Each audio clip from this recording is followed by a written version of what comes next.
இந்தியாவில் மோர் தென் 80% லாஜிஸ்டிக்ஸை ஒரே ஒரு கம்பெனி கண்ட்ரோல் பண்ணுனா அது இந்த கம்பெனி தான்.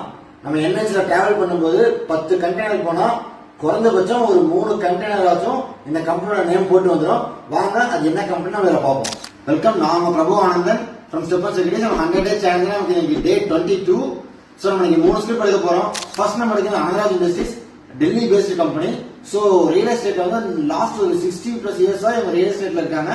மோர் தென் DLF இவங்கெல்லாம் சவுத்ல இருக்க மாதிரி நார்த்ல கிட்டத்தட்ட 85% ஆஃப் ரியல் எஸ்டேட் ஷேர் வச்சது இந்த ஆனந்தராஜ் இண்டஸ்ட்ரீஸ். செகண்ட் நம்ம எடுக்க போறது VIP இண்டஸ்ட்ரீஸ்.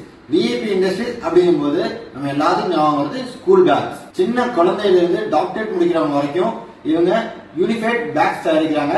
மோர் தென் 30 கண்ட்ரீஸ்க்கு எக்ஸ்போர்ட் பண்ணிருக்காங்க. ஸோ நம்ம தேர்டா லாங் டைம் பை பண்ண போற ஸ்டாக்ஸ் தான் TCI, transport corporation of India. நம்ம NSல போகும்போது எல்லாமே பார்த்துருக்கோம். ஒரு ஒயிட் போர்ட்ல பிளாக்ல TCI எழுதி ஒரு கண்டெய்னர் மூவ் ஆகும்.